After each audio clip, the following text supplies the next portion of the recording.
What's up, everyone? Don't forget to leave your feedback and enjoy the story. Tokyo, Japan, was totally destroyed in 1970. Burning buildings were spewing smoke. His hand was held out in front of him as those wearing blue cloaks called forth magic circles in front of them. Their captain commanded the mages to start shooting. In front of them there was a loud explosion. A monster appeared before them when the smoke cleared.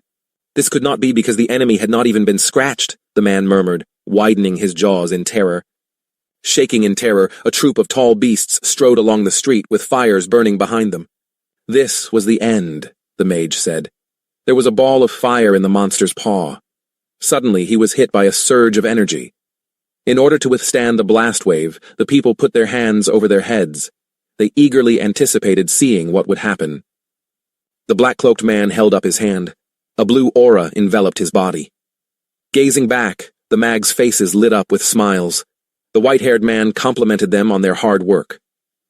With tears in their eyes, the people closed their eyes. When it was his turn to join the battle, the stranger yelled for them to back off, his mouth hanging open. The mages hurriedly returned. He adjusted his cap. The mage questioned whether they truly intended to leave one man to handle all the monsters. His comrade asked him if he was unaware that the strongest mage in the world, the progenitor of magic, was standing in front of them. The young man asked, "Is this really Minato?" as his mouth dropped open in surprise. His friend wiped away his tears and confirmed it.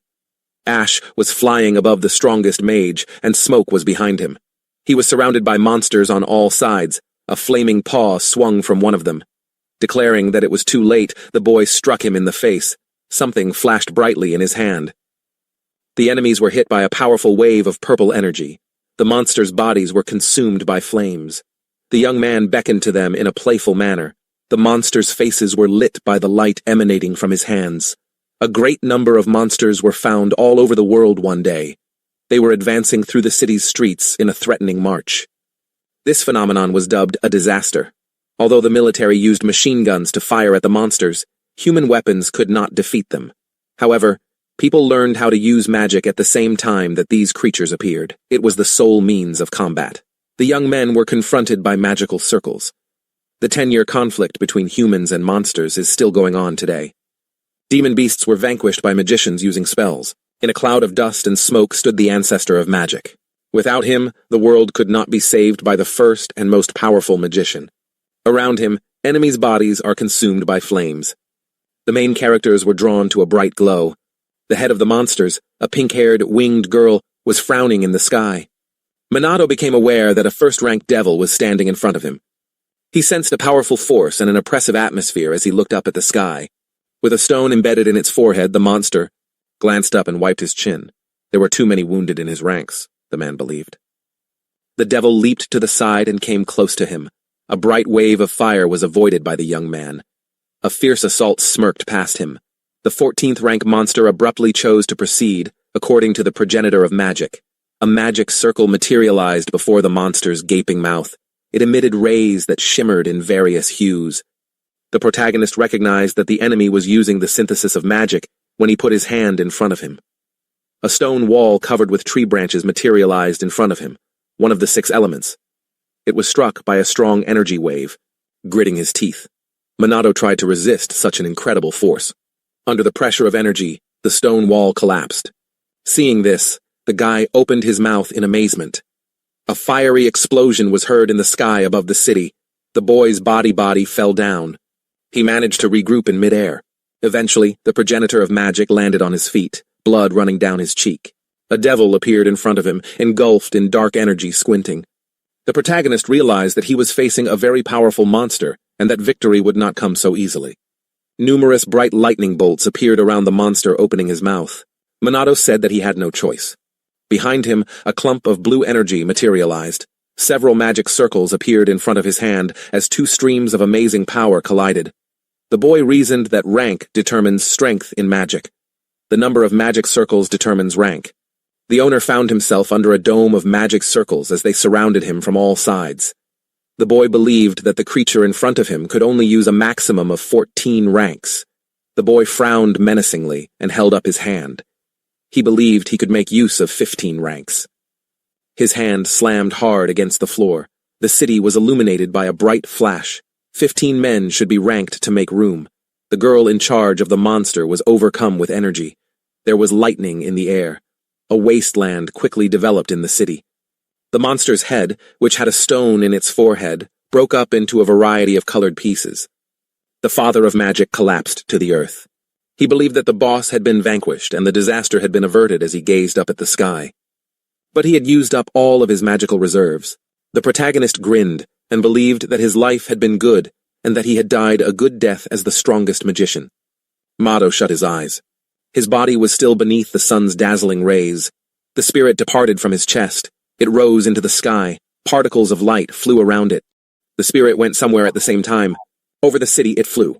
There was a multi-story building beneath it. The man's body in a hospital bed was where the soul descended. He felt a surge of energy.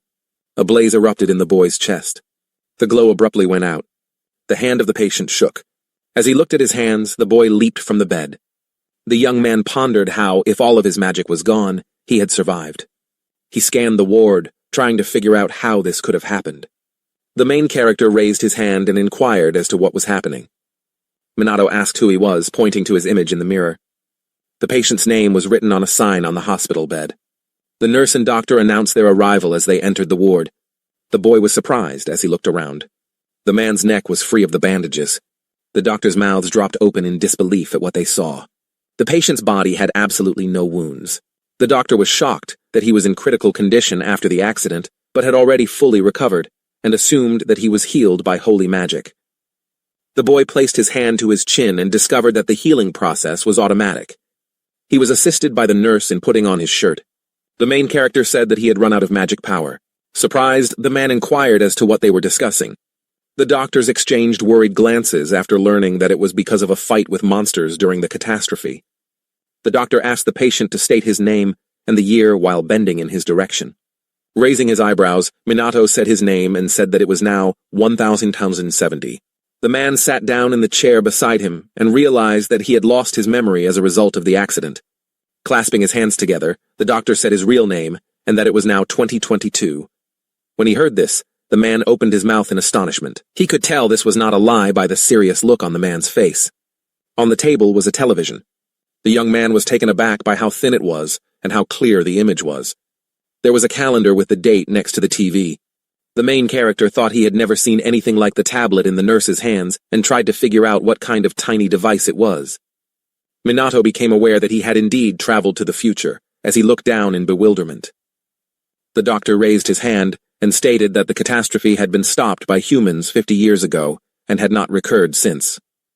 "What about monsters?" the boy asked, glancing at him. And the man answered that although there were monsters, they were few in number, and that there was peace now. The boy's eyes widened as he questioned whether the world had truly become peaceful. This was excellent, he thought as he closed his eyes.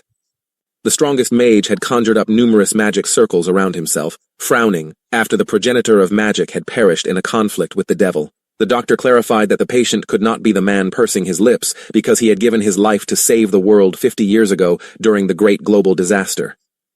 Though he was unable to provide an explanation, the protagonist recalled his previous incarnation and came to the realization that he had been reborn in the boy's body following his death.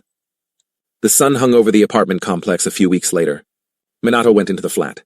The boy looked around and saw that this was the home of the person who had once owned his body. The young man discovered that his parents had passed away a long time ago while examining the tablet containing documents. The woman placed her hand on the foster family adopted child's shoulder. He had to live alone since high school. A schoolboy with sad eyes strolls down the street. Looking at the checkbook, the protagonist came to the realization that the previous owner of his body had survived on his blood's inheritance. Parents tumbling down on the bed.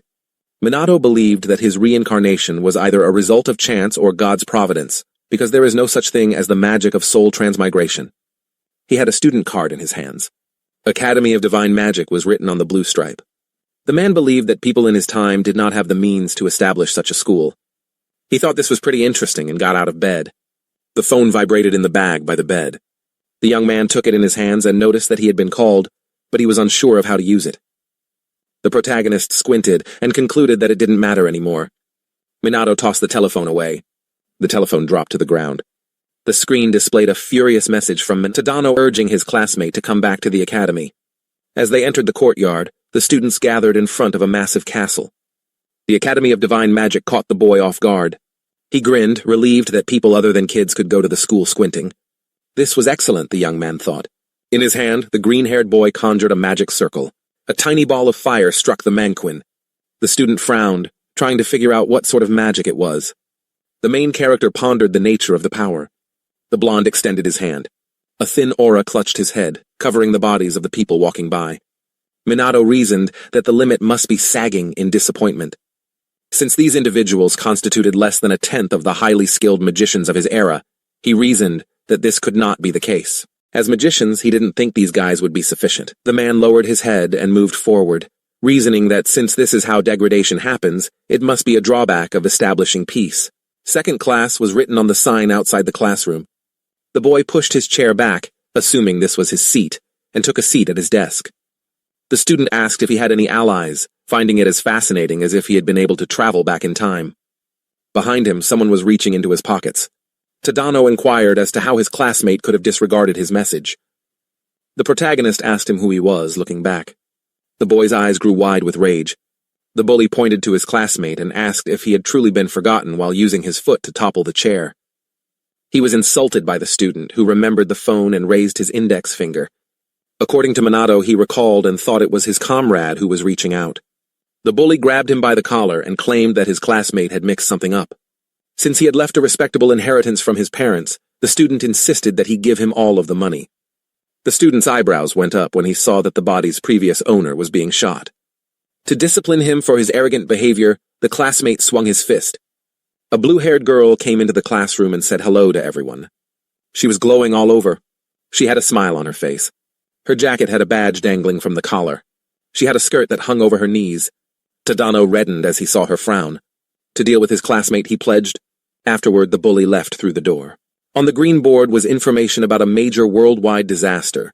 The instructor asked the class to discuss it. The man who was standing in front of the board declared that this was the final disaster in human history. There were monsters everywhere. The progenitor of magic was different, but everyone else was in despair. In front of him, a pillar of radiant energy materialized. According to the teacher, a great mage battled monsters by himself and perished immediately after vanquishing a powerful demon. The girl took a close look at the board. No catastrophes have happened since. The man inquired as to who had saved the world as a whole. Grinning, the student held up her hand to respond to this query. According to 𝘵𝗲, the Divine Magic Academy was established in his honor because he was the only survivor and the first mage of the catastrophe. Her eyes glistened. The teacher affirmed that the first person to awaken to magic and the sole survivor of the first calamity was the progenitor of magic. The man raised his hand in front of the class and said that the academy was established to help these mages, who graduated one after the other. He also urged the students to remember the greatest mage in history. With a shudder, the main character urged everyone in the room not to make him feel so ashamed that he covers his eyes with his hands. Minato believed that if he had known he would be tortured like this, he would not have come here, squinting. He recalled the doctor's remarks and believed that the world had reigned peace, which had made magicians weaker. The boy grinned as he observed the birds outside the window. The young man was happy with how things had worked out. Looking back, the instructor announced that they had finished their lesson for the day and that a magical power assessment would take place the following day. Tadano put his hand on the table in front of his classmate and said it would be very enjoyable to look at his inconsequential powers. He raised one eyebrow in misunderstanding. The student believed it was pointless to waste time conversing with the bully because he was just extremely bored. The main character made his way to the door. The young man questioned whether he truly lacked the talent his parents did. Minato left with his henman after tending to his classmate. Looking back, Tadano clenched his fist menacingly and called him a loser. The bully questioned who had treated him so badly. Flames blasted out of his hand after he cast the spell.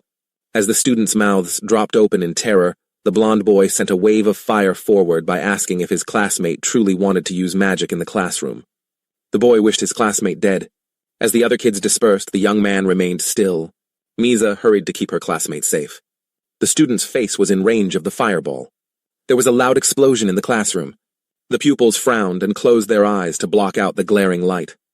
Due to a verbal altercation, the girl found it hard to accept that her classmate actually used magic. Pointing to the desks and chairs that had fallen in front of her, she said the damage was not worth it. Tadano claimed that he was provoked and that he was innocent of any wrongdoing. The classroom was filling with smoke. Behind it, the children gazed at the rising cloud of smoke. There was the outline of a man. The main character was unharmed. Misa's eyebrows went up in surprise. Astonished by what had just transpired, Mato scratched his head. The bully's mouth fell open in shock, unable to comprehend that his opponent had not been even scratched by his magic. The boy scowled sharply, believing that he didn't even need to use magic to counter a first-tier level magic power, which could be protected with a straightforward barrier. When his classmate claimed that Tadano was being lenient simply because he was a child, Tadano raised his hands in alarm. The boy said that children needed to be disciplined while glaring down at him. The bully's henchman shuddered as he narrowed his eyes. The student had a very powerful aura behind them. The pupils' faces were illuminated by a bright flash. Observing the blue particles, they became aware that they were immobile. The girl glanced to the side, trying to figure out what was going on and what sort of magic this was. The main character moved forward. Tadano shuddered. Minato held up his hand before him. The boy burst into the classroom, his mouth hanging open in terror. The teacher inquired as to who had used magic and what the noise was. When he was asked to explain, the boy turned to face him. He grinned and sighed deeply. According to the young man, nothing occurred in the classroom, so he assumed that magic was being used outside. The student raised his hand when he heard that no one was using magic in the schoolyard, suggesting that maybe the students outside the institution were using magic on their own initiative because they wanted to feel like magicians. Regarding the smoke, the instructor inquired. The main character indicated that the window was blown in from the street. Placing his index finger forward, the man believed his student and assumed he couldn't be lying. The instructor promised to go find the offender and ask the pupils to leave. Choosing not to disturb anyone, Minato waved his hand at him. Misa scowled in shock. Tadano clenched his jaw and cursed his classmate for running out. Looking down, the boy pondered whether modern magicians could defeat the monsters left behind by the disaster, believing that the academy students were of an extremely low level. He made the decision to scan the area and search for monsters as he was moving down the hallway. It was now night. Shibuya was utterly demolished. In front of the full moon, the young person rose into the air. The student landed on the building's roof. The protagonist believed that the old city had completely changed as he looked down. He removed the magic circle with a push. Mato hurried on. He was surrounded by green energy waves. Even though the entire city was in ruins, the man did not sense the monster's supernatural abilities and questioned why the police were still on patrol. The young man felt a monster crouched on the roof's edge and raised his eyebrows. He sensed the energy of a magician. Pushing off the roof, the student continued. The woman shuddered as the monsters loomed over her. They growled and flashed their fangs. The protagonist landed directly in front of the girl, who was helpless. The creature swung its paw with its claws. The bodies of demonic beasts were punctured by spikes that leaped out of the ground. Their bodies dropped to the floor. Minato turned around, the stranger's eyes filled with tears, observing her chest bearing the badge. The man turned away when he recognized her as a police officer. She was asked to be more watchful by the young man. Raising her eyebrows, the woman apologized and thanked the savior. A circle of magic materialized beneath the student's feet. The girl put her hand to her chin and cared for the missing stranger. She assumed it was an exceptionally talented mage and wondered who it might be. She was taken aback that the unidentified individual did not lower his collar with any spells. The protagonist thought that hiding his face was a good decision because he should not stand out right after reincarnation, keeping a calm expression on his face. He came to the realization that even a magical beast of such a low rank could kill the police because their level had dropped so much. If a monster could not be killed by even the police, what would happen to the students in such a scenario? Minato looked down and saw how much the mages had weakened.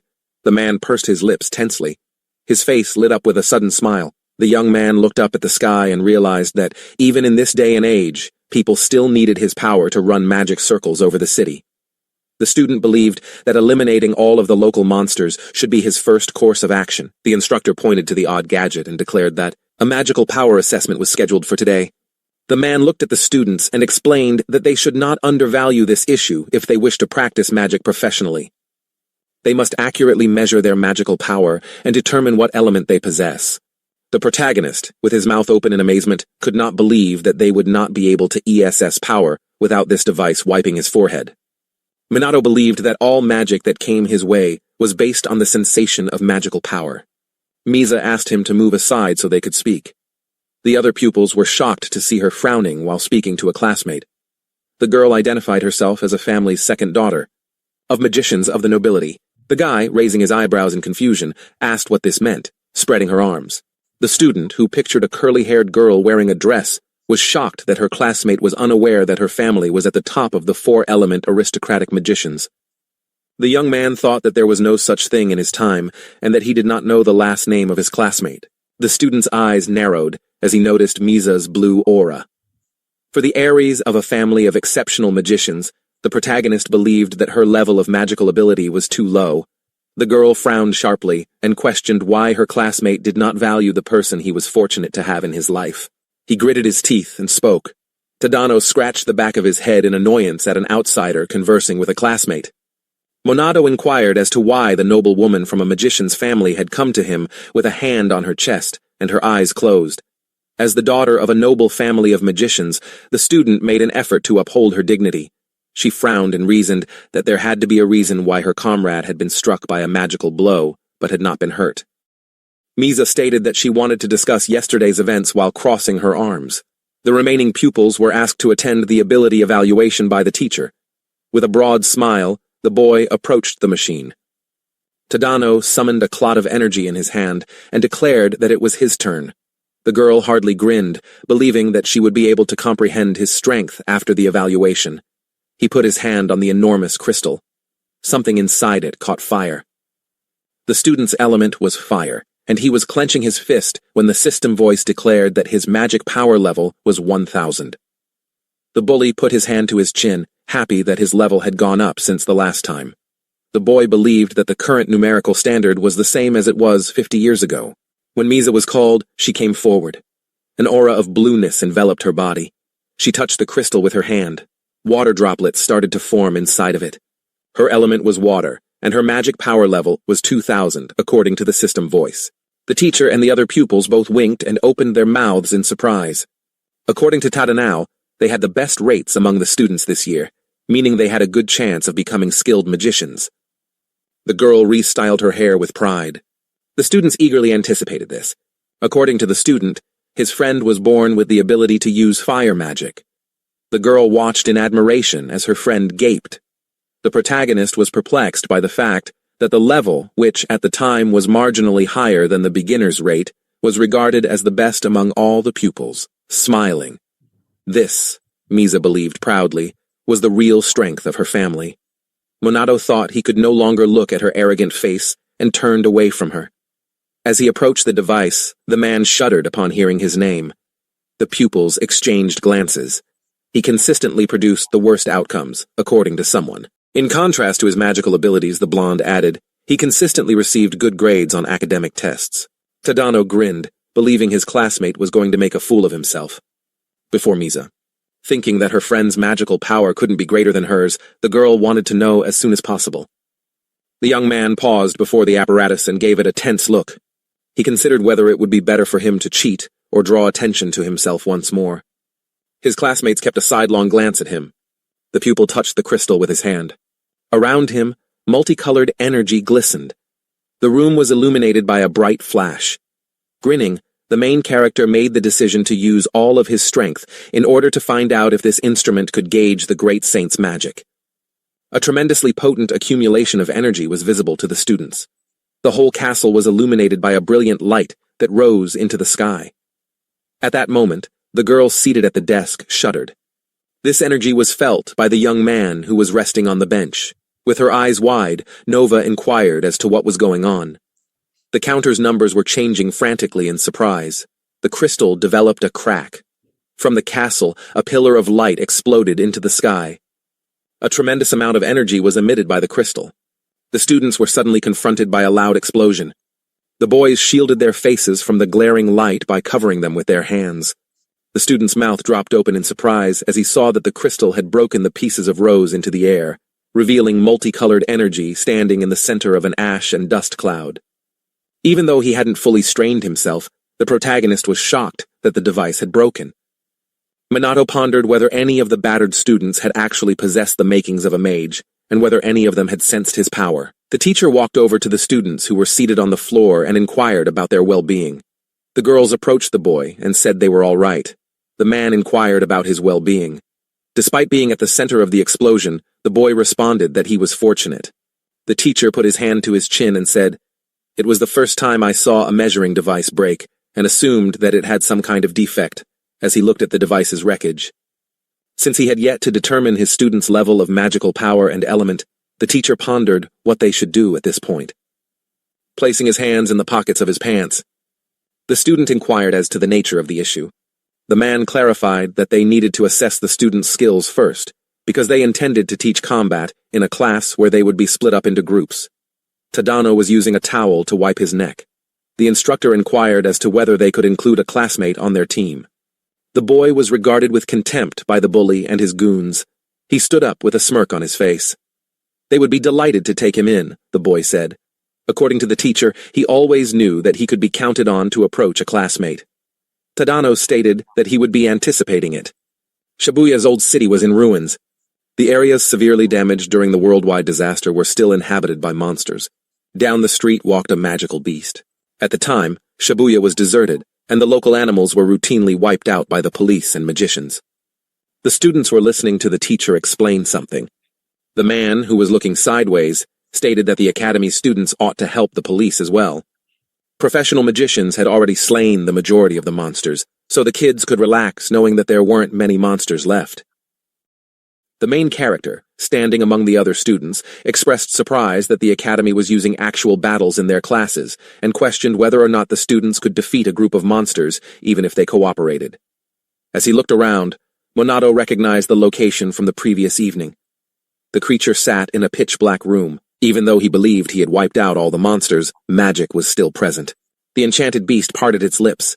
For some reason, these creatures kept smiling, even though there were no indications of a disaster. Her friend was invited to compete by the girl. "This time I won't lose," the student declared. Even though the lesson included a real battle, the young man was shocked by their lack of caution. 𝗟𝗲𝗴𝗲 turned and gave him a look. With a wave of his hand, the instructor proposed that the class begin a real combat lesson and instructed the students to act in groups. The student in front was called out to by someone. The main character was smiling nefariously as he leaned against the wall of a destroyed house. No one would bother them, according to Tadano. The bully said that there would be no mercy this time, assuming that his classmates' actions were due to his self-compassion. Monado dismissed himself. The man said he could ignore his friend if he didn't like something. Pulling his hand back, the student yelled that no one gave him the floor. Tadano questioned why Mizuo was focusing on someone so frail. The young man's eyebrows shot up in perplexity. Asking if his bully truly liked their classmate, the student raised his index finger. The bully gritted his teeth in rage. After using the spell and conjuring a fireball in his hand, the main character turned around. The boy claimed to have signed his own death sentence. "Stop it," Minato said. "It's too late to apologize now," Tadano said. With a magical circle of fire in front of him, the boy motioned for him to turn around. The bully claimed that he would not be fooled by such a trick. The boy turned to look back when he heard an odd noise. A massive creature covered in dark energy was standing behind him. The boys could not believe it, so they opened their mouths in terror. They inquired as to what was going on after noticing the monster's potent aura in front of them. The creature extended its razor-sharp claws. "How the devil's guard got into Shibuya?"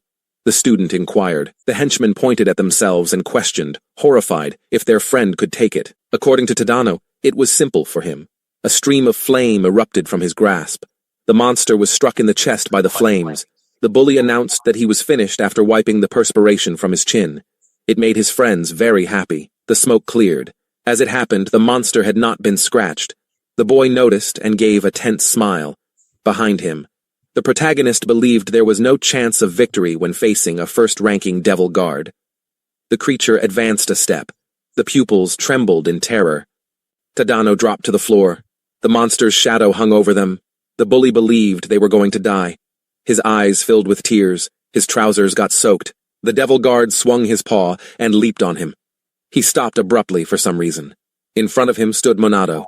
His face was entirely composed. The monster recalled how blood splashed into the air and how a wave of energy pierced his body. The monster took off and bounced off the kids who were moving forward. The boy claimed that even a devil guard could understand it because it was so clear. The monster had recognized who was strong here, the boy said, putting his hands in his pockets. The creature gazed forward. Behind his adversary, a dazzling aura raged. His clawed paw trembled. Above the head of the chanting devil guard, magic circles materialized. In front of him, the student conjured a red magic circle. Tadano announced with a nervous smile that they would end up using 2 ranks, and that their top-ranked classmate would not win. The monster hurled a massive rock forward by using rock break. The pupils were nearly hit by the projectile. The main character grinned. To meet the rock, a fire arrow of the 1st rank shot out. The flames surged ahead. It swallowed the boulder whole, a blast. The enemy's projectile broke into numerous pieces after being heard. The monster was illuminated by a flash. A thunderclap of flaming energy exploded. While their classmates stood still, the students covered their faces with their hands in terror. When the pupils opened their eyes, they saw what had transpired. Frowning, the ruined ground was ablaze. Tadano was shocked to learn that one of his classmates had just murdered a devil guard. Anger made his hands tremble. Monado believed that only his 1st rank could defeat the monster, so he took a step forward. He concluded that the presence of devil guards was exceptional after glancing at the purple crystal that was on the ground. These animals were eradicated 50 years ago, after all. The boy frowned and pondered whether this was a sign of yet another catastrophe that was coming sooner than he had anticipated. Peaceful citizens were being attacked by monsters. A young girl was sobbing while sitting on the road. A dead comrade's body was being bent over by someone. The young man's hands were shaking as he looked down. Gazing up at the sky, the student resolved to do everything in his power to save everyone, even if a calamity happened again. The bully's fist clenched. The fact that their classmate had just killed a devil guard shocked his goons. The wall was punched by their friend. Tadano clenched his jaw in rage. Mizuo stood pressed up against the house at the corner. Using 1st-tier magic, the girl conjured water discs that severed the magical beast's paws. Because that was what they expected from her, her comrades' mouths opened in awe. The student closed her eyes and pondered how such a degree of magic could surprise anyone. She was concerned about ordinary people crossing their arms over their chests in a smug manner. After all, she believed that she was talented. The protagonist was surrounded by a bunch of bullies. Tadano extended his arms before him. 𝗵𝗲 waved her hand to her friend and scowled. The girl said she needed to take a moment to herself. Observing how the bullies rounded the bend, the student understood that she couldn't allow her classmate to be bullied by them. From around the corner, she emerged. Her mouth dropped open for something. The student hid around the corner once more in surprise upon seeing the devil guard. When 𝗵𝗲 realized she couldn't manage him alone, she put her hand to her chest. She rushed forward as her hand began to shake. The girl made the decision to put her hand out in front of her friends who were members of an aristocratic family. A classmate was called upon to run by the student. She put her hands over her eyes. Ash dropped from the sky. The protagonist's eyebrows went up as pieces of stone fell in front of her. The student was shocked, wondering what had happened, because, since her classmate had no talent for magic prior to that, the student pondered what had happened. Recalling how her classmate lowered his gaze timidly, 𝗵𝗲 believed that he had changed completely after noticing that he was now confident. She opened her mouth tensely, surprised that her classmate had defeated a 1st-ranked devil guard without even using a spell. The quantity of crystals a monster possesses determines both its power level and its position in the hierarchy. Demons stand in succession. Magical beasts came in 6th. 1 crystal was in their forehead. Magical guardians with an extra crystal in their chests came in 5th. Demons with 2 crystals on their shoulders and 1 in their chest came in 4th. Supreme demons with 4 crystals on their bodies came in 3rd, followed by demons with 5 stones in 2nd. Satan came in 1st. The monster's body contained 6 crystals. His eyes glowed. There was a set quantity of active ranks for every creature. Every magician in the modern era should be aware of this. Peeking out from around the corner, the young man called forth a fiery projectile in front of him. The girl believed that having at least the 3rd rank was necessary to defeat the devil's guard. And it ought to be impossible with the 1st. The main character moved forward. Around the corner, the pupil hid. The pupil scowled and questioned why she was hiding. Theodo passed without looking back. According to him, his friend had a great pastime, putting her hand on the wall and peeping. 𝗵𝗲 raised his eyebrows and inquired as to how he learned. It would be odd if the magician didn't notice, the man said. The heroes closed their eyes and exchanged silent glances. The young man inquired as to whether his classmate was unable to sense the magic power. The girl's mouth dropped open as she took care of him. She asked him to stop frowning as she ran after him in surprise. The pupil questioned him to clarify its meaning. Around the corner of the house, nobody was there. From the house's roof, the student glanced at his friend. With a sigh of relief, he patched and scratched his cheek. The protagonist chose to glance to the side in order to look for monsters. His eyes became purple. In the city, 5 dark energy sources could be seen. Although there were no longer any devil guards present, there were still magical creatures watching the future. Minato decided to lessen the number of monsters near Shibuya Station because he didn't think the students could handle them if Tadano's level was regarded as exceptional. An aura of light energy radiated from the man. In his hands, 2 magic circles materialized. They gave off a dazzling light. Magical projectiles of the 2nd rank exploded out of the circles and headed in a different direction. The beams were flying over the city. Asking what it was, the blonde gestured toward them. It was someone's magic, according to his comrade. 𝗵𝗲 was taken aback by the amount of energy in the sky. The students were surrounded by magical creatures. The kids understood that dealing with so many opponents would be too much for them. The girl was attacked by the monster. His head was severed by a strong surge of energy, just as his fangs were ready to strike their target. The pupil dropped to the floor. Her friend approached her and inquired about her well-being. The young man believed that everything was going well as he watched the magical projectiles striking various parts of the city. His face had a smile on it. The monsters' bodies were punctured by the beams. Sweat trickled down the tense face of the student. Enemies in their path were destroyed as the projectiles flew back and forth. The monster's halved body was lying on the ground. The bodies of its brethren were lying beside it. The main character believed that he went too far. The dead magical beasts were covered in a haze. Realizing that he had slain nearly every monster, Minato grabbed his head. He lowered his hand, thinking that since it was intended as a lesson, he should have killed the force. The man rose above the city into the sky. The young man glanced to the side to make sure nobody was around. The student landed near the magical beast's corpse in an alley. The boy believed that there was no need to conceal his power excessively, but he would be inconvenienced if it were to draw notice. The dead monster was examined by the instructor and the pupils. The man got up and was shocked to see that a whole herd of monsters was still present. The teacher assumed, based on the corpse, that the creature had been killed in a single blow and that someone with the necessary skill had done it. Peering farther down the alley, he crossed his arms over his chest and concluded that they would be in grave danger if they didn't have this magic, because the students wouldn't be able to handle so many enemies with their mouths open. The students were shocked and questioned why there were so many magical creatures present, because bowing could have resulted in their death. The man gritted his teeth and apologized to them. The instructor stated that it should have been the academy's responsibility to ensure that the police killed the pack. The fact that the kids were in danger made him feel bad. The pupils exchanged angry glances with one another. With tears in her eyes, the girl inquired, "Who saved them?" She placed a hand on her chin. In response, the instructor said he was unsure. The student expressed her desire to give him a heartfelt thank you. The man turned away, assuming it was an outlaw mage since he didn't think it was likely to be a member of the police or an official mage. The protagonist smiled as the teacher concluded that this unidentified individual could only be thanked for saving them in any event.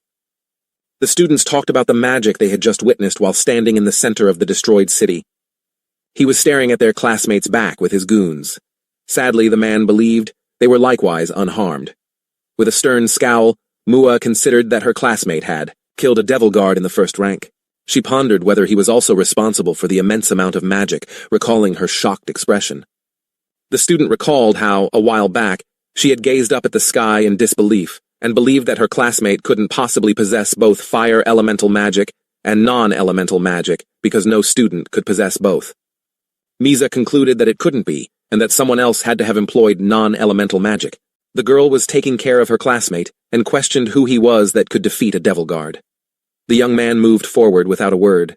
With his mouth agape in shock, the blonde boy implied that their classmate had also used those laser-like devices.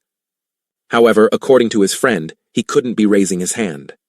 Reminding him that the class outcast had just finished a devil guard with his teeth clenched, the student objected.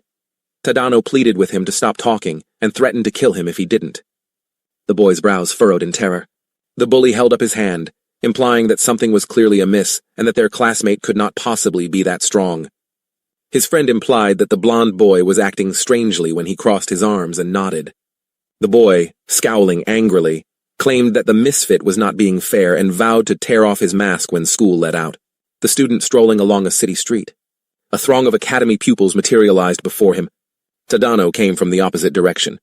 The bully asked his classmate who had the stain if he was waiting for them while maintaining a composed demeanor. The main character frowned and asked if they should not use their magic instead. According to the student, the outcast spoke too much for someone who was a chronic liar. With a finger pointing at him, Minato asked him what that meant. He should not pretend, the boy advised, adding that he would never think a quiet person could use such magic.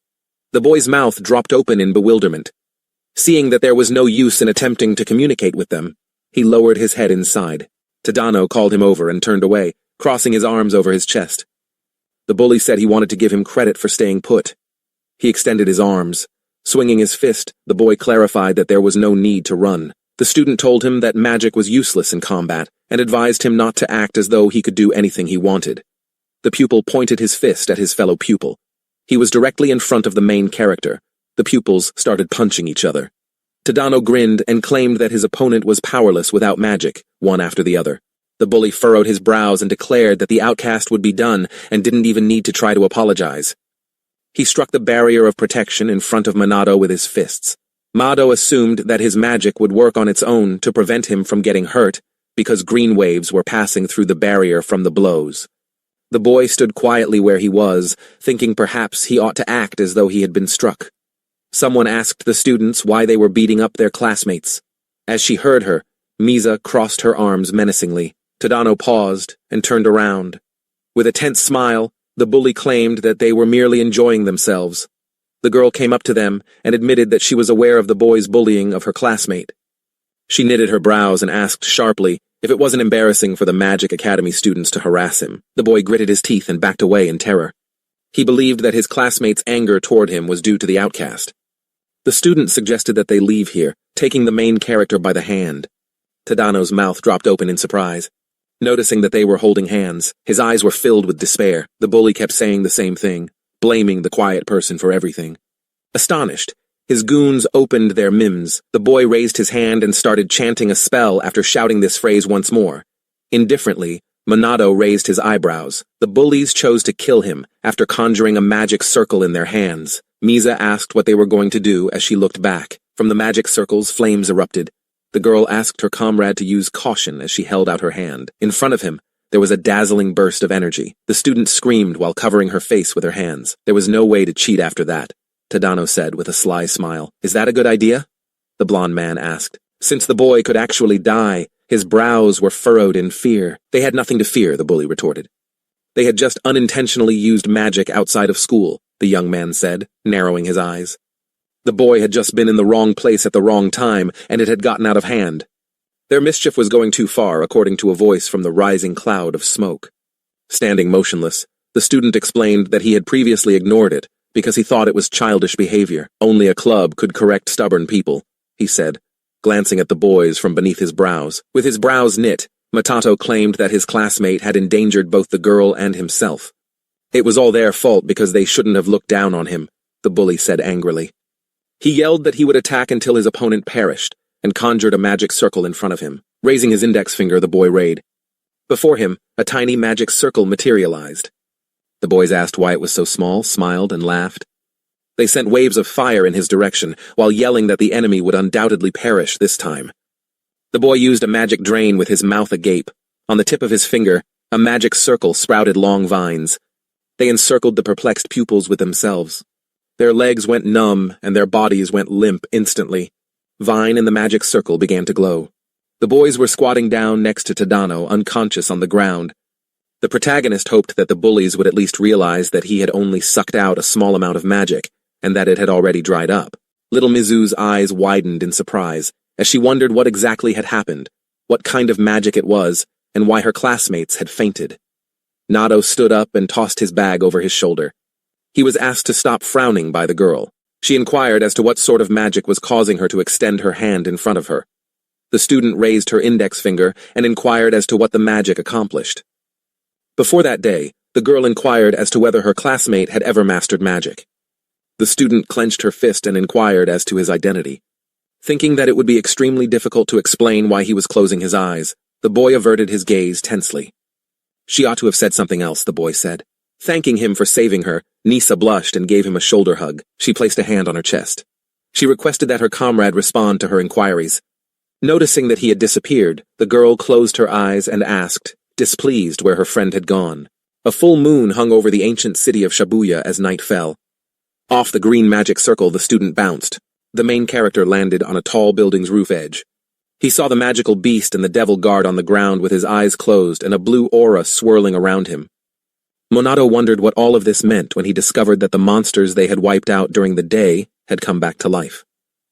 The man believed that if this situation only involved Shibuya, then he would be sufficient on his own, but the monster's magic was also felt in other locations. It seems that the police were simply too busy to deal with all of the monsters. Recalling how Tadano had called forth a magic circle in front of him, the policewoman was trembling with terror. The young man concluded that it was difficult to describe contemporary magicians as being at a high level. The student squatted down and realized that he needed to take immediate action because he would not be able to defeat all the demons in Japan by himself.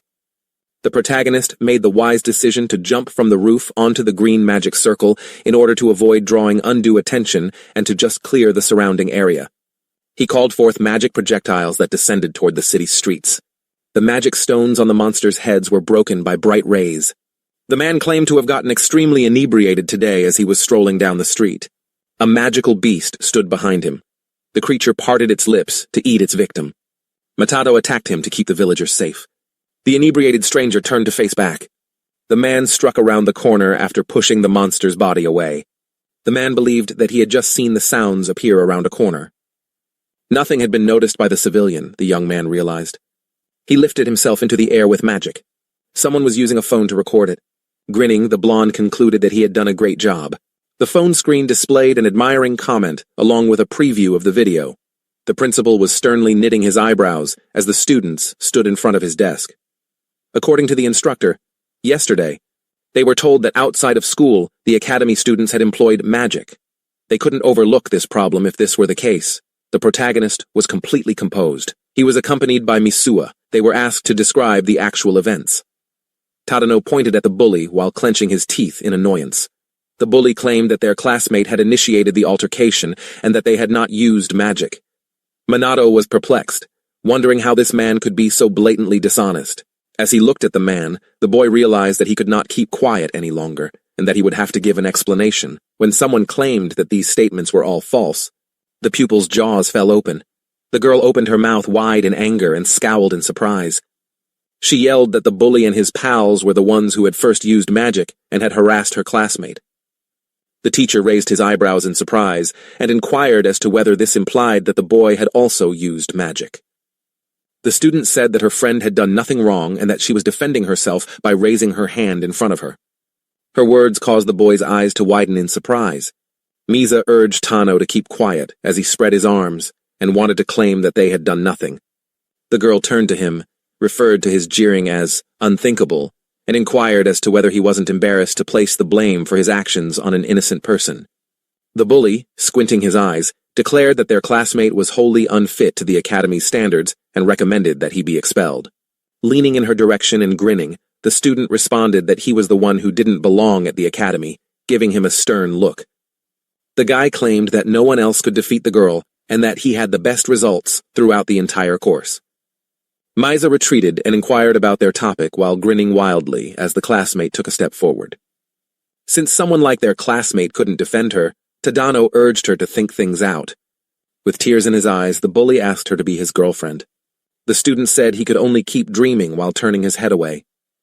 The boy's eyes went white and his mouth dropped open in disbelief. Squeezing her eyes shut, the girl explained that she would never date a man who liked to bully others, was prone to cruelty, and admitted these barbaric words at the most inappropriate time. Tadano fell to the ground through the boy's back. His appearance, the protagonist believed, inspired nothing but sympathy. The principal clasped his hands, understanding that the boy had only used magic to protect himself and that the bully and his friends were to blame.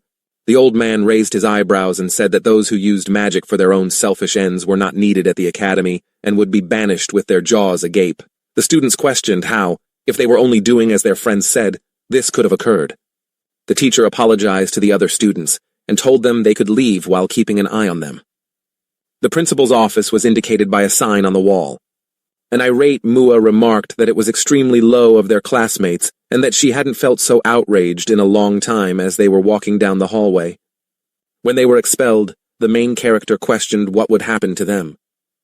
The girl explained, closing her eyes, that they deserved to be mages and that they couldn't become them. With her hands on her hips, the student stood in front of her classmate and questioned him about how he could just keep quiet after everything that had been said about him. Minato was on the verge of objecting, but his friend did it first. The man gave him a tense look and scowled.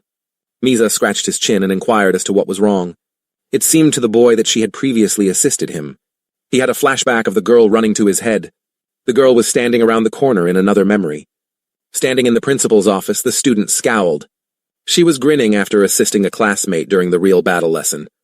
She was described as amazingly good by the student. 𝗵𝗲 turned away, placing her hands on her cheeks as she flushed in shame. The girl said she would go ahead and asked him to never say that again. The main character put his hand on his chest and smiled as he watched her leave. He believed that he had reincarnated as the dead boy and questioned whether the student's death was the result of bullying or a typical car accident. Minato knew he would never find out as he looked up. The boy believed that the bullies had been punished and that retribution had been meted out as he peered out the window. The individuals gathered in front of the principal's desk inquired as to whether anyone had engaged in magic use outside the academy. With his hands clasped together, the elderly man attested to this and added that, happily, no civilians were harmed. Facing him, the girl with blue hair inquired as to their name. The man went on to say that 𝗵𝗲 was one of the students involved. The stranger thanked the principal for reporting it and turned away, stating that she understood the situation. He clenched his fist and asked to greet her father in front of him, placing his hands under his chin.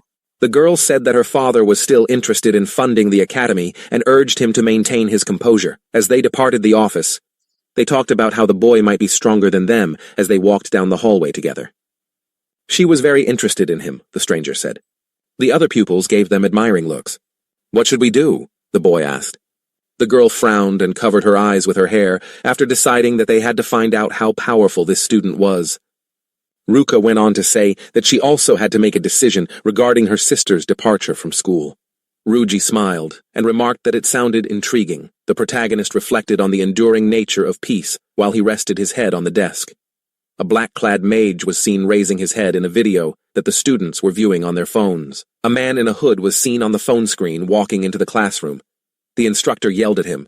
The pupils came up to him. According to the man, those who failed it will now have their magical abilities reassessed. 𝗵𝗲 had earlier seen her friend clenching her fist. The girl believed that she would at last understand his true strength. When the students saw something, their mouths dropped open in surprise. Her sister and a classmate were standing in front of the young girl.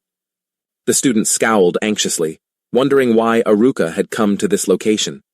Maui thought her sister had come to look at Kusanagi after glancing at him. Kusanagi himself soon came to the manometer as the examiner was introducing him. The main character felt a little uneasy. Since he broke everything the last time, he must now monitor his strength. After that, he touched the crystal. Then he poured mana into the crystal and covered himself with it. As soon as Kusanagi was out of breath, the meter's readings started to change, and the examiner inquired about his health. The instructor then turned around and declared that the assessment had gone well this time. When the teacher declared that Minato had no elements, Mizui scowled a little. When Ruji heard this, he laughed. The instructor then revealed Mado's mana value, which was 100. Many students started talking about Minato right away, claiming that it was the worst outcome among the students who were inside. He was unable to accept that Minato was the one who had defeated the gang after witnessing such outcomes. Ruka turned around suddenly and motioned for the man to accompany her. The man to the side started making fun of Minato by claiming that the evaluation alone had left him extremely exhausted. The instructor went up to the man and advised him not to focus on it. Mizui, standing off to the side, scowled. She realized that this was too odd because, given that he should possess the element of fire, Monato's true strength allowed him to defeat the magical guardian. Mai tried to figure out how Mon changed the amount of his mana by looking at him. At this point, the main character rubbed his forehead wearily. He was pleased with the outcome because it was flawless. This time, Minato found it very exhausting to adjust his magic power while adjusting his suit. The protagonist asked Mizui why she was at the evaluation point after they had been walking together for some time. Suddenly, someone told them to stop and blocked their way. Ruka and Ruin were identified. Uninterested, Minato inquired about their identities. Ruka came forward and identified himself as IND, along with Ruin. The main character questioned her about the reason they approached him. According to Ruka, he was not the subject of any complaints. After hearing this, Maui approached her younger sister Ruka, who asked her if she truly could do nothing to stop the criminals. When she did not respond, Maui scowled and added that she had also heard about how a young man with 100 points of strength had saved her. Mizui confirmed the accuracy of the data with concern. Ruka scowled and inquired as to whether her studies, sports, and magic were less advanced than hers. When the girl heard her sister ask a question, she became anxious. When her sister told her to leave the academy, she felt bound by invisible mono. Unconsciously, Ruka recalled how she consistently outperformed her younger sister in school. She always beat her even when they sparred. She even outperformed her in terms of mana and magic quality. After every victory, Ruka turned her back on her sister. Ruka declared in front of her sister that she was unfit to be a mage, and that it would be sufficient if she was the only member of their family to become one. Naui attempted to protest in a worried manner, but Ruka gave her a contemptuous look and told her to pay attention. When Mizui heard this, she shuddered and started crying. But instead of expressing sympathy, Ruka asked if she understood her. The girl squeezed her skirt's hem. Then she looked down. Minato stepped in abruptly and remarked that it was extremely haughty.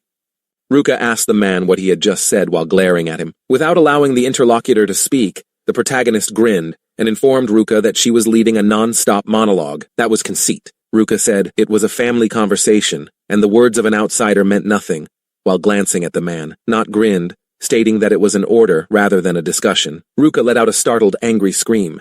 After hearing his remarks, the protagonist ceased to smile and advised the girl to cease forcing her lifestyle on other people, as there was no justification for doing so, even if she belonged to the family.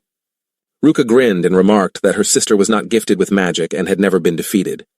Mizui, in tears, mentally concurred with what her sister had said. She recalled her own smile as she acknowledged her talent. She told herself that she possessed the required traits and always viewed other people with contempt. This is what she tried to tell herself. When Mizui realized she had never defeated her sister, she bowed her head and sobbed. The main character abruptly grinned and declared that MVI would prevail. Unconsciously, the girl stopped being depressed and turned to face the man. His words infuriated Ruka. After suggesting a duel in 2 weeks, the protagonist raised his hand and said, "Maybe not right now." But Ruka calmed down a bit and inquired as to whether it would be a magical duel of 2 against 2. When Ruka asked Minato if he considered fleeing, he listened with a smile on his face. Rugen approached the girl with a smile after all of this impudence. The main character declared that he was prepared to take part, and did not back down. Then he turned to face Mui and inquired about her plans. When Naui saw the man, she became extremely concerned. She pursed her lips, and then the girl screamed, indicating that she was willing to join in. With a smile, Minato declared that everything had been decided. If they win, they will no longer meddle in matters that are not their business, he said, turning to face Ruka. When Ruka heard him, she grinned and declared that Misa would be leaving the academy if they prevailed. Then, without even saying goodbye, she turned around suddenly. The events take place outside on a sunny day, unlike Ruin. The main character listened to the girl's request while standing on the roof with Misa. Placing her hand to her chest, the girl requested that Minato serve as her mentor. He was expecting something different when he heard the guy's side of her.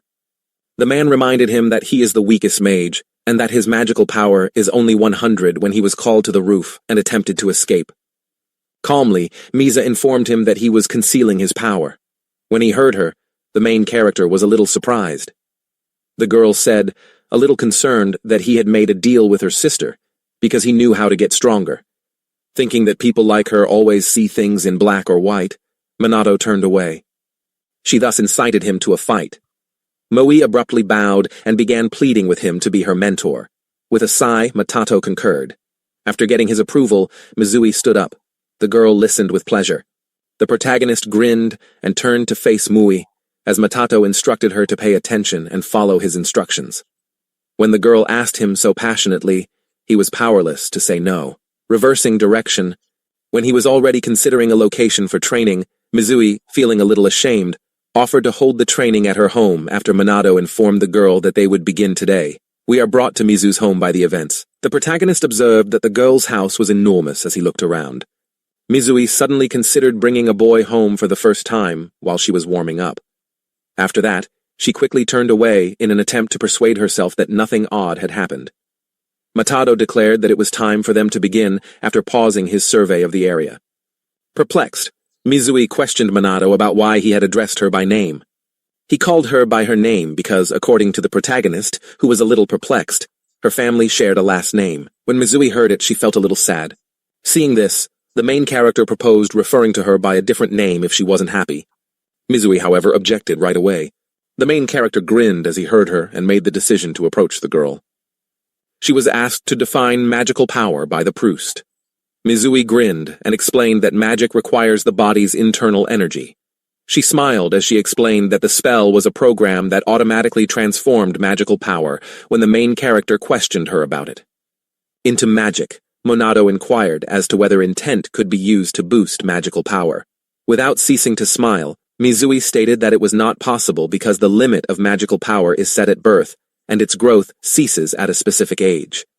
Mizu asked smugly if her response was perfect after giving it. Minato referred to her responses as incorrect, displaying a lack of interest.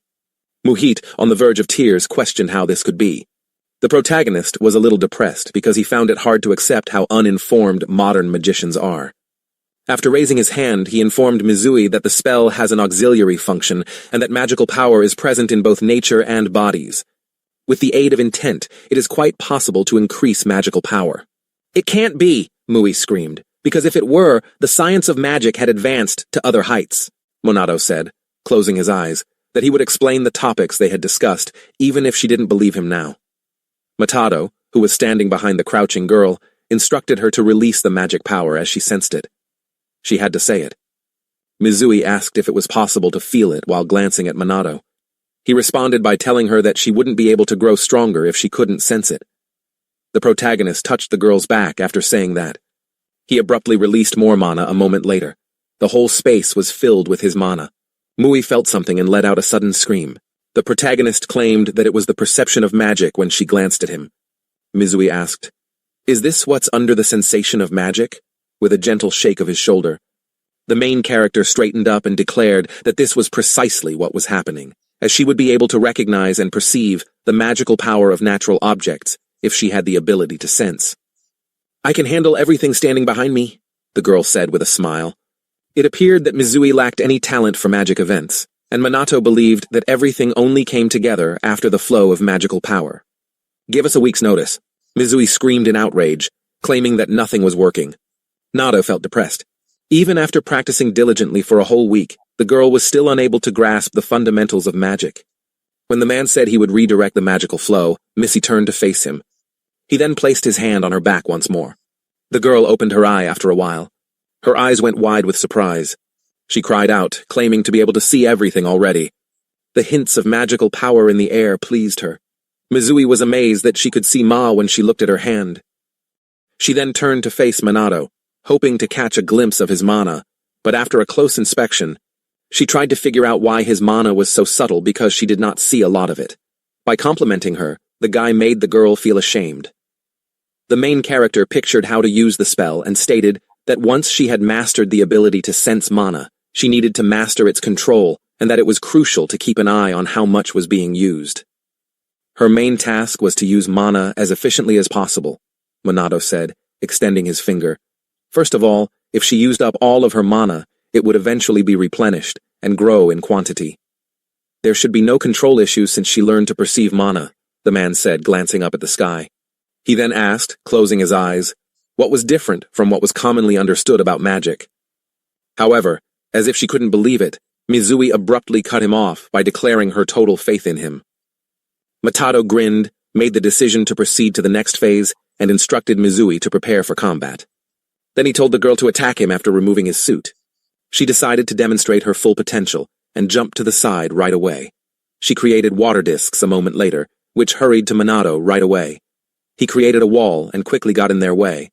The barrier was broken, and Mizui was shocked at how easily her magic could be destroyed. According to the man, it was a magical barrier that was not elemental. If she could not break it, then she would not be able to defeat Ruka. Mizui instantly created a new magical barrier, claiming that it was pointless to her to have her attacks blocked. Minato advised her to keep moving because she would lose if she stopped battling a mage. The 𝗁𝗲 formed another magic circle by extending her hand. She soon collapsed to the ground, exhausted. Minato said it was his turn and covered her with a blanket. Minato began to get up and assured the girl that she wouldn't need to use spells if she could learn to control her mana. Following that, he created fire magic and demonstrated how the girl used it. He then applied the same magic, but in a different way. Mizui assumed that her mana was fading as she glanced at the man. The protagonist confirmed this while glancing at Mizui, stating that if she can control mana, magic can be used without the need for spells. The girl began to get to her feet. This surprised the protagonist, who stood in front of her and advised her to try shortening the spells first. Once she masters mana, she will be able to stop using spells entirely. They asked if she would get stronger while bending her head slightly. The main character instantly turned around and responded to her, stating that they should start right away because everything was exactly like that. Mizui was instructed to pretend that she was about to die by Theodo, who held out his hand. When the girl fell to the ground, she was terrified of the guy's condition. They would have to do this every day, Minato reminded her. Harajuku is where events lead us. Clad in a cloak, Nato reflected that monsters exist even here, and that no matter how much you eradicate them, you will still feel something. He turned to look behind him. He witnessed a monstrous creature approaching the girl. He hurried over to them right away and severed the monster's head with a single blow. The protagonist asked the girl if she was all right while standing atop the monster. She didn't respond. Pulled out her phone and began filming right away, but she was unable to capture Minato.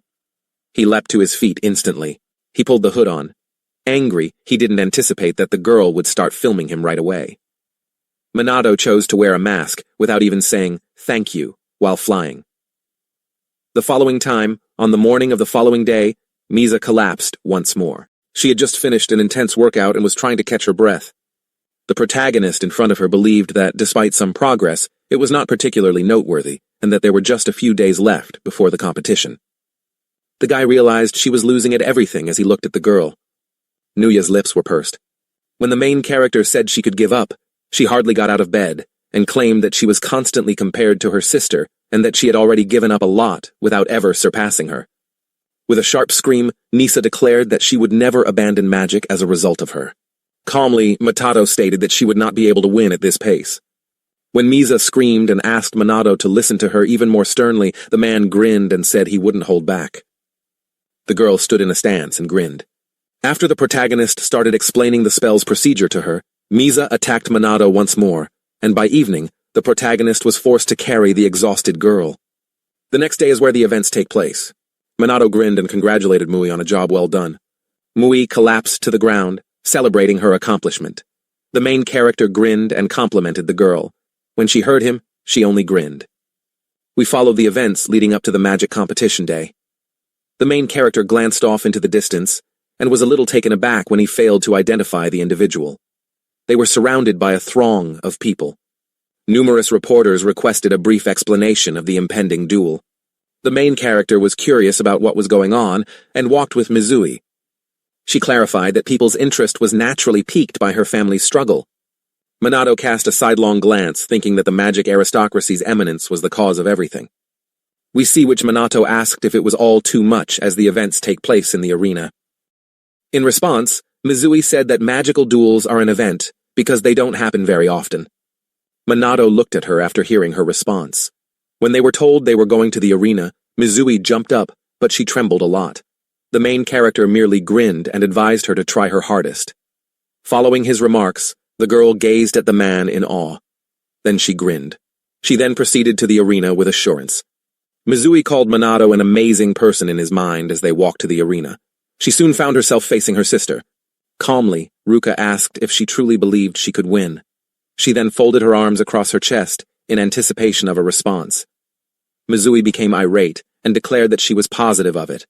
Ruka merely gave a mocking smile. When Mizui realized how strong her sister was, she tensed up a little. Despite her fear at the thought of the disparity in magical abilities, the girl chose to smile and not back down. They soon started announcing the start of the enchanted duel. Ruka and Mizui started getting ready right away. The girl instantly retreated and created a magic circle as soon as the fight was declared to have begun. Her sister started to move and recite a spell as well. 𝘁𝗏𝗏, who was observing everything from the sidelines, believed Ruka knew the most basic strategies as well, but Mizu became enthralled and forgot about them. Before long, both sisters were pointing at each other with their magic circles. Water disc magic was employed by Mizu. Ruka employed the same magic as well. Their discs clashed and started to work against one another. When water splashed everywhere, the girl put her hands over her face, but she was shocked. She was able to make up for the magic power's strength. Slightly agitated, Ruka informed her sister that, in contrast to previous events, she had achieved an unexpected success. Mizui was pleased to hear this. When Ruka saw her joy, he asked her haughtily what she was happy about. She scowled and said that she had only drawn a comparison and that it was not praise-forming magic. The girl then chose to raise her rank. Mizui instantly created the same magic. Ruka released the second rank water a moment later. Mizui had to defend herself when Blitz magic water droplets struck her after racing towards the target. She flew out of the arena a second later. Minato stopped staring at her after an involuntary glance. The protagonist believed that Mizui would win if this were a spell-reading contest, but she was outclassed by her opponent. Ruka referred to Minato as insensitive as he approached the edge of the arena because he did not even assist them. There was no need for this, the girl Minato said, glancing at Ruka. When the girl heard him, she scowled and started to stand up, trembling all over. Because she had just struck her with second-tier magic, her sister became alarmed and called her a fool. Misa declared that she would not lose to her sister while glancing at her. She screamed as she held out her hand, claiming that she had nothing but magic and that she would not give it to her in exchange for anything else. The girl read a very brief spell while forming a magic circle. Using second-tier magic, Ruka repeated the action. Their magic started to work against each other. Mizu was shaking all over. Despite her determination to persevere, she was unable to drop to the floor. Ruka just closed her eyes as the winner was announced shortly after. Mizui was trembling. She was helped up by her failure to win. Minato lost because she believed it was a competition whose result depended on how much magic was used in accordance with the coordination of magical power. And then Minato shut his eyes. The guy started to get up and agreed with Ruka when she said that he should now realize that Mizi lacks talent. When the protagonist started describing Muhi as clumsy, Muhi became very depressed. Her performance and comprehension of the essence were both lacking, so he grinned and said that rather than that, said in front of Ruka that he liked people like her even though Mizui lost. He smiled as he made this announcement to everyone. The guy's words caused the girl to cry and tremble once more. The main character came forward and declared that he would not put up with anyone disparaging Misa because she was his pupil. The girl started crying bitterly after he finished speaking. Ruka became enraged and declared that it was an enormous honor for someone with 100-level magical power. With her head held high in disdain in her eyes, Minato took matters into his own hands and declared that this was the magician who would defeat her. According to the girl, this was not the protagonist's first. Had said that she would not be the guy's opponent after speaking in a haughty manner. Ryuji said to himself that he had finally waited for his turn when he burst into the arena, slamming his fist into his palm while grinning broadly. Ruka instructed Ryuji to complete this as soon as possible as she left the arena. She didn't need to express herself. The man responded after switching places. The main character was holding his pupil at this moment. After seating her on the stands, he turned to face the arena and grinned as he instructed the girl to pay close attention to his fight. "All right," Mizui replied perplexedly before abruptly turning to face her, hand where the previous wound had been, and observed that the bruises had vanished and her body no longer ached. Minato went to the arena at this point and told himself that since it would appear easy to everyone, he couldn't fight with all of his might. He went on to say that the magical Po shouldn't be more powerful than this indicator, preferably without the use of spells or elementary. He paused for a moment, then told himself that a direct hit with magic could kill him because he would not have a magical barrier. Following these thoughts, he licked his lips, grinned malevolently, and told himself that, regardless of perspective, such circumstances inevitably cause anxiety. With a smile on his face, Ryuji stood in the arena and held out his hand to his opponent, shouting loudly that he was sorry for not being able to hold back by keeping his hands in his pockets. In response, the main character said he would be the one with the holdback. The students in the stands then jeered and waved their hands, urging Ryuji to be patient and spare his opponent. The man was about to have a bowel movement when his body exploded in a bright flame. As he looked at his opponent, the protagonist, who was also surrounded by a faint magical glow, stated that Rui's strength indicator was 8,000, and that there would be no issues in normal circumstances. However, he could lose his life if he made a single mistake, now that his strength indicator was 100. Both adversaries were prepared for a hard battle. A shrill scream heard declaring the start of the second duel. As soon as fire magic seals materialized in front of Ruji, he yelled that there would be no mercy and started chanting the spell, building up a great deal of power. He later added that he would test it with a single blow, wondering in his mind if his opponent had actually dealt with a group of hooligans. He gazed at the main character with contempt and sarcasm, wondering in his mind whether he could handle his strength.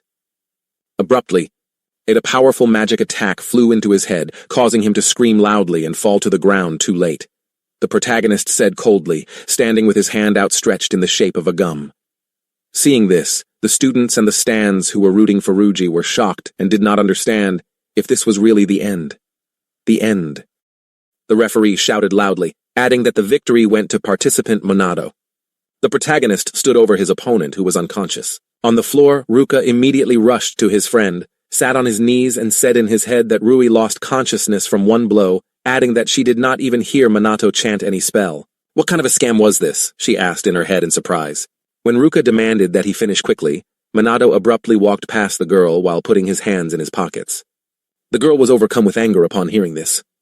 When 𝗵𝗲 leaped from the stands, her face drenched in cold sweat, she exclaimed, "I'm surprised that it's very cool." Ruka, with contempt in her eyes, proudly raised her head and informed the protagonist that he apparently had value. "Are you making comparisons between yourself?" Minato asked icily. The girl responded angrily, "Stop hearing this. The guy always tries to have the last word for himself." When the protagonist looked closely at Ruka, he noticed that she was surrounded by powerful magical energy. He later stated that Ruka's power was already 10,000, indicating that she was more powerful than Ruji. After a few minutes, the men were standing across from one another, getting ready for the big fight. The second competition lineup was altered. The judge declared loudly, adding later that the protagonist's fighting prowess was highly anticipated. Mado was wearing a faint smile. The judge went on to state that the team's victory would be decided by the winner of this round. Ruka was biting her lip, and her face was extremely tense. "The second duel will soon start." The judge gave a loud shout. Immediately after casting a spell with his outstretched hand, the protagonist unleashed a powerful magic projectile from the magic seal. Ruka didn't wait either, and he held out his hand to cast a spell. Minato continued to attack, telling himself that his magic had little power now that his strength indicator was at 100. Therefore, there won't be much of an impact if he doesn't aim for the head.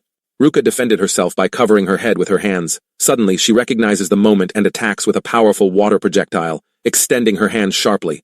The protagonist was struck by a strong magical attack, which resulted in a powerful explosion. The girl was shocked by what Ruka saw a few seconds later. She told herself it was impossible as cold sweat drops trickled down her face. The protagonist was safe after thwarting his opponent's attack with a wave of his hand. Looking at the floor, the girl said, "It looks like the guy did not use magic." She then asked herself, incredulously, how it was possible that Minato had no wounds. She went on to say that it appeared the man had not used magic. So what exactly did the main character do? Ruka pondered. The students in the stands were equally taken aback and perplexed. Observing the arena, they claimed to have seen that the girl's attack reached the enemy while the Minato remained dry. As 𝗵𝗲 sat in the stands with her hand to her heart, she suddenly wondered in her mind what technique her teacher had employed. "I will discover what he did." Ruka screamed in her mind, then used a spell to send numerous streams of water in her opponent's direction while extending her hand. The main character started to deftly avoid each stream without the use of any magic. The girl was shocked to see this. Her face was covered in cold sweat as she let out a scream. Is this truly devoid of magic? And she's just avoiding her opponent? Magic opposes magic, 𝗵𝗲 said tensely in her mind as she sat quietly in her place.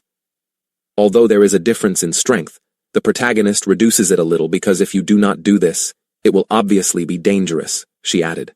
Ruka lowered her hands and mentally stated that since the mass and speed of the second rank differ, her opponent shouldn't be able to dodge.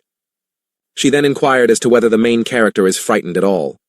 Her opponent stood silently and turned to face her as she fixed her intense gaze on him. According to the girl's imagination, the main character appeared to be considering every possibility, which could only be accomplished if one possessed the capacity to detect and monitor magical power. something that may require a great deal of bravery. After giving these ideas some thought, she abruptly reached out and chanted a spell in preparation for an attack. A massive and incredibly strong stream of water erupted when she abruptly chose to use the third rank technique as her splash from the magic seal in front of her. This running to fence startled every onlooker. They yelled that if Monado took a direct hit, he would be destroyed. A powerful and loud magical explosion, water splashed everywhere and was heard. Ruka screamed that her opponent would not dodge this while sitting on her knees and dabbing at her perspiration-covered face. When the protagonist's strong magical projectile unexpectedly flew into her head, this did not cause Ruka to lose consciousness. She lifted her head to see Monado standing above her, his hand extended in a gun-like manner. When she saw that her opponent was unharmed, she screamed and questioned how this could have happened. Inquiring as to how Monado managed to escape after hearing the query, without showing emotion, the protagonist replied that he employed a magic drain, which absorbs magic and merely gets past the opponent's strategy. When the girl heard this, she turned to look behind Monado and saw that her strong attack had destroyed the floor as well, leaving a path in the center that the main character had to follow. She was taken aback and unsure of how to respond when she abruptly lifted her head and burst out laughing. Asked made it through, and then she started laughing once more. After a few minutes, she declared that this was a total loss for her, while grinning broadly at the dazzling sun in the sky. Following that, the judge yelled loudly that the participant had won. Monado. The protagonist declared that they had won when he abruptly turned around and saw his student running toward him with a warm smile. "Yes," the girl said, her eyes full of tears and a warm smile on her face. Ruka got up from her knees, bowed, and declared that the protagonist could now do as she pleased, because Sheet would no longer get in the way. 𝗵𝗲 was taken aback by her sister's remarks upon hearing this. Monado simply let out a deep breath without responding.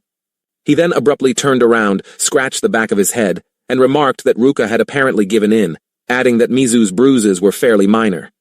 In contrast to him, Ruka's cheeks flushed when she heard this, and she spread her arms, called out that this was untrue. After stating that his student had become stronger in just 2 weeks, Monado closed his eyes and turned slightly to face his interlocutor. He then inquired as to whether it was not time to cease showing excessive concern. 𝗵𝗲 put her hand to her chest after saying that, and she yelled loudly that she would get stronger still, so strong that her sister wouldn't have to worry about her lowering her head a little. I believe the prodig with his hands in his pockets, silently watching as the sisters made up, when suddenly he felt something very terrible and incredibly powerful. Suddenly the sky became red. Monado felt a strange magic that caused a drop of cold sweat to fall down his face. The red glow in the sky caught everyone's attention. That's it for this episode. If you enjoyed the video, please like, share, and subscribe. Until next time, feel good and take care.